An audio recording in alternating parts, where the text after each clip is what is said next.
ধান কাটা হচ্ছে। ধান কেটে এই জমিতে আলু লাগানো হবে। তো ধান কাটা শেষ হওয়ার পরে যে জমিতে চাষের কাজ করা হচ্ছে, জমিতে চাষ দেওয়া হবে, সার ব্যবহার করা হবে, আলু লাগানোর জন্য উপযুক্ত করে তৈরি করা হবে জমিটিকে। আলুর জমিতে বেশ সার দিতে হয়।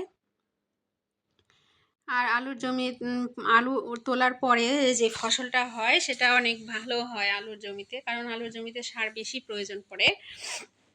জমি তৈরি হওয়ার পরে মহিলারা আলু লাগাচ্ছে। গ্রামাঞ্চলে মহিলারা আলু লাগানোর কাজে, সবজি লাগানোর কাজে, ভুট্টা লাগানো, সরিষা লাগানো, গম লাগানো, এসব কাজে মহিলারাই দেরকেই ব্যবহার করা হয়। মহিলারা এই কাজগুলো করে থাকে। এই আলু লাগানোর কাজগুলো এগুলো অনেক কষ্টের, যে একটা একটা করে লাগানো হচ্ছে। এখানে আইল করে করে একটা করে লাগানো হচ্ছে। পরে আবার এগুলো মাটি দিয়ে সমান করে দেওয়া হবে, তার কয়েকদিন পরে আবার এগুলোকে আইল করা হবে।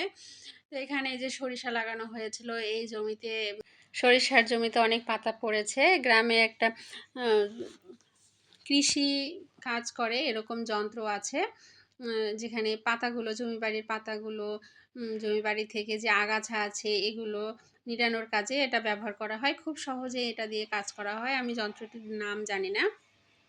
এটা দিয়ে পাতাগুলো যে জায়গায় জায়গায় জমাট করে রাখা হয়েছে, যে বস্তার উপরে ভরা হচ্ছে, বস্তার উপরে করে যে যার মতন নিয়ে চলে যাবে।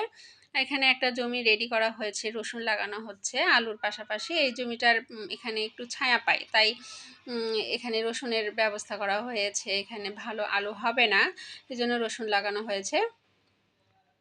তো মহিলারা বেশ পরিশ্রম করে গ্রামাঞ্চলে, কিন্তু মহিলারা সেই হিসাবে মূল্যায়ন পায় না সংসারে। তারা চেষ্টা করে আর্থিকভাবে তার বরদেরকে সাহায্য করার জন্য, তাদের ছেলে মেয়েরা যেন পড়াশোনা করে ভালোভাবে নিজের পায়ে দাঁড়াতে পারে, তারা সেই চেষ্টা করে তাদেরকে যেন কোনো অভাবের মধ্যে ডুবে যেতে না হয়। সেজন্য তারা বাহিরে কাজ করে, বেশ ভালোই সংসারে সাপোর্ট করতে পারে, কিন্তু তারা সেভাবে করে মূল্যায়ন পায় না। তো শুধু আমি গ্রাম বলবো কেন, শহরেও সেভাবে করে মূল্যায়ন পায় না। অনেক শিক্ষিত মহিলা আছে যারা বাইরে পরিশ্রম করে এবং অনেক ভালো মানের চাকরি করে, কিন্তু তারা সংসারে সেভাবে মূল্যায়ন পায় না। আমাদের সমাজের ধারাটাই এরকম, মেয়েরা মূল্যায়নহীন। এই যে জমির মধ্যে আলু যে গাছগুলো হয়েছে, আলুতে যে আইল দেয়া হয়েছে মাটি তুলে, এই আইলের এখানে পানি দেয়া হবে, সেচের পানি। সাইডে ড্রেনের মতন করা আছে, এই ড্রেন দিয়ে পানিগুলো ভিতরে ভিতরে আসবে।